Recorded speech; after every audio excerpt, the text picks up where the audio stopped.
അസ്സലാമു അലൈക്കും വറഹ്മത്തുള്ളാഹി വബറകാത്തു. നമുക്ക് ഇന്ന് ഒരു രസകരവും അതേസമയം ആലോചനയ്ക്ക് വക നൽകുന്നതുമായ ഒരു വിഷയത്തെക്കുറിച്ച് സംസാരിക്കാം. ദുൽഖർനൈനി ആരായിരുന്നു? യാജൂജ് മാജൂജ് എന്നതാര്? ഇവർ തമ്മിൽ എന്താണ് ബന്ധം? ഇവർ ഇപ്പോൾ എവിടെയാണ്? ഈ ചോദ്യങ്ങൾക്ക് ഖുർആനിന്റെയും ഹദീസിന്റെയും വെളിച്ചത്തിൽ ഉത്തരം തേടാൻ നമുക്ക് ശ്രമിക്കാം. ഒപ്പം ഈ വിഷയത്തിൽ പലർക്കുമുള്ള കുഴപ്പങ്ങൾ ഒന്ന് തീർക്കാനും ശ്രമിക്കാം. ഖുർആനിൽ സൂറത്തുൽ കഹ്ഫിൽ ദുൽഖർനൈനിയെക്കുറിച്ച് പറയുന്നുണ്ട്. അവൻ ഒരു നല്ല രാജാവായിരുന്നു. അല്ലാഹു അവന് ശക്തിയും അധികാരവും നൽകിയിരുന്നു. ഒരിക്കൽ അവൻ ഒരു ജനതയെ കണ്ടു. അവർ യാജൂജ് മാജൂജ് എന്ന ഒരു വലിയ വിഭാഗത്തിന്റെ ഉപദ്രവം കൊണ്ട് ബുദ്ധിമുട്ടിലായിരുന്നു. ഈ യാജൂജ് മാജൂജ് എന്നവർ ആരാണെന്ന് വെച്ചാൽ ഒരുപാട് ആളുകൾ ഉള്ള അതിശക്തമായ ഒരു ജനവിഭാഗമാണ്. അവർ നാട്ടിൽ കുഴപ്പവും ഫിത്നയും ഉണ്ടാക്കുന്നവരായിരുന്നു. അപ്പോൾ ജനങ്ങൾ ദുൽഖർനൈനിയോട് പറഞ്ഞു, നിനക്ക് ഇവരെ തടയാൻ പറ്റുമോ? അങ്ങനെ അവൻ ഒരു വലിയ മതിൽ കെട്ടി യാജൂജ് മാജൂജിനെ അതിനകത്ത് അടച്ചു. ഖുർആൻ പറയുന്ന ഈ മതിൽ അള്ളാഹുവിന്റെ കൽപ്പന വരുന്നതുവരെ അവരെ തടഞ്ഞു നിർത്തുമെന്നാണ്. ഇപ്പോൾ ഒരു ചോദ്യം വരും, ഇവർ എവിടെയാണ് ഇപ്പോൾ? ചിലർ പറയും, ഇവർ എന്തോ ആകാശത്തു നിന്ന് വരുന്ന ഏലിയൻസ് ആണല്ലെങ്കിൽ മറ്റേതെങ്കിലും ഗ്രഹത്തിൽ ജീവിക്കുന്നവരാണ്. പക്ഷെ ഖുർആനോ ഹദീസോ അങ്ങനെയൊന്നും പറയുന്നില്ല. ഹദീസിൽ വ്യക്തമായി പറയുന്ന യാജൂജ് മാജൂജ് ഭൂമിയിൽ തന്നെ ഉണ്ടായിരുന്നവരാണവർ.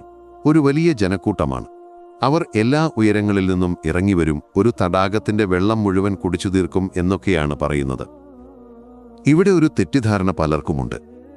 ചിലർ പറയും, യാജൂജ് മാജൂജ് വന്നാൽ സമുദ്രത്തിലെ വെള്ളം മുഴുവൻ കുടിച്ചു തീർക്കും. പക്ഷെ ഹദീസിൽ പറയുന്നത് തബരിയ തടാകം എന്ന ഒരു മധുരജല തടാകത്തെക്കുറിച്ചാണ്, സമുദ്രത്തെക്കുറിച്ചല്ല. സമുദ്രത്തിലെ ഉപ്പുവെള്ളം ആർക്കും കുടിക്കാൻ പറ്റില്ലല്ലോ. അത് കുടിച്ചാൽ ഹാർട്ട് അറ്റാക്കോ കിഡ്നി പ്രശ്നമോ വരും.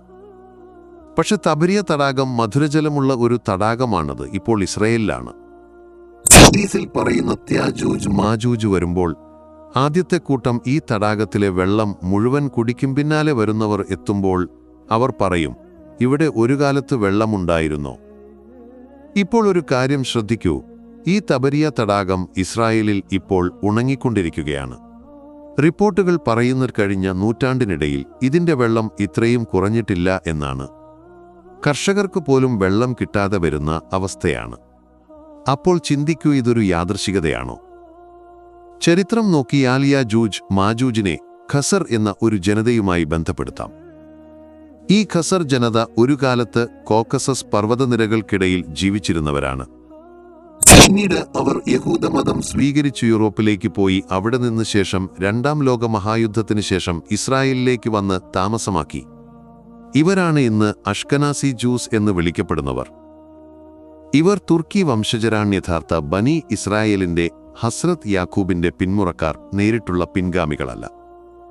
യഥാർത്ഥ ബനി ഇസ്രായേൽ ഇപ്പോഴും ലോകത്തിന്റെ പല ഭാഗങ്ങളിലായി ചിതറിക്കിടക്കുകയാണ്. സൂറത്തുൽ അംബിയയിൽ പറയുന്നുണ്ട്, ബനി ഇസ്രായേലിന് വീണ്ടും ഒരു ഭരണം കിട്ടില്ല, അതിനുശേഷം യാജൂജ് മാജൂജ് പുറത്തുവരുമെന്ന്. ഇതിന്റെ അടുത്ത് തന്നെ ഈ രണ്ട് കാര്യങ്ങളും പറഞ്ഞിരിക്കുന്നത് യാദൃച്ഛികമല്ല. ഇന്ന് ഇസ്രായേലിൽ ഭരണം നടത്തുന്നത് ഈ ഖസർ വംശജരാണവർ. മുസ്ലിം ലോകത്തിന്, പ്രത്യേകിച്ച് അറബികൾക്ക് വലിയ ഭീഷണിയായി മാറിയിരിക്കുന്നു. ഹദീസിൽ പറയുന്ന യാജൂജ് മാജൂജ് എല്ലാ ഉയരങ്ങളിൽ നിന്നും ഇറങ്ങിവരും, ഫിത്ന ഉണ്ടാക്കുമെന്നാണ്. ഇന്ന് അവർ ബാങ്കിംഗ്, മീഡിയ, രാഷ്ട്രീയം, സിനിമ തുടങ്ങി എല്ലാ മേഖലകളിലും ആധിപത്യം നേടിയിരിക്കുന്നത് നമ്മൾ കാണുന്നില്ലേ? ഒരു ഹദീസിൽ തമീം ദാരി എന്ന സ്വഹാബി ദജ്ജാലിനെ കണ്ടുമുട്ടിയ കഥ പറയുന്നുണ്ട്. അവിടെ ദജ്ജാൽ ചോദിക്കുന്നുണ്ട്, തബരിയ തടാകത്തിന്റെ വെള്ളം ഉണങ്ങിയോ? അന്ന് തമീം ദാരി പറഞ്ഞു, ഇല്ല, അവിടെ ഇപ്പോഴും ധാരാളം വെള്ളമുണ്ട്. ദജ്ജാൽ പറഞ്ഞു, അതുണങ്ങുമ്പോൾ എനിക്ക് പുറത്തുവരാം. ഇപ്പോൾ തബരിയ തടാകം ഉണങ്ങിക്കൊണ്ടിരിക്കുന്നത് കാണുമ്പോൾ ഈ ഹദീസിന്റെ പ്രസക്തി നമുക്ക് മനസ്സിലാകും. അവസാനം എന്ത് സംഭവിക്കും? ഹദീസ് പറയുന്ന ഹസ്രത്ത് ഈസാ നബി തിരിച്ചു വരുമ്പോൾ ദജ്ജാലിനെ വധിക്കും. അതിനുശേഷം യാജൂജ് മാജൂജ് അവസാനമായി പുറത്തുവരും. അവർ എല്ലായിടത്തും കുഴപ്പമുണ്ടാക്കും. പക്ഷേ ഈസാ നബിയും അവിശ്വാസികളും ഒരു പർവ്വതത്തിൽ കയറി പ്രാർത്ഥിക്കും. അപ്പോൾ അല്ലാഹു ഒരു വൈറസോ പ്രാണിയോ അവരുടെ ശരീരത്തിൽ ഉണ്ടാക്കും, അതവരെ നശിപ്പിക്കും. ഈ വൈറസ് എന്താണെന്ന് നമുക്ക് കൃത്യമായി അറിയില്ല, പക്ഷേ അതവരുടെ അവസാനമായിരിക്കും. യാജൂജ് മാജൂജിനെ എലിയൻസായോ ആകാശത്തുനിന്ന് വരുന്നവരായോ കാണേണ്ട ആവശ്യമില്ല. അവർ ഭൂമിയിൽ തന്നെ ഉണ്ടായിരുന്നവരാണിന്ന് ഇസ്രായേലിൽ കേന്ദ്രീകരിച്ച് ലോകത്ത് ഫിത്നയുണ്ടാക്കുന്നവരാണ്.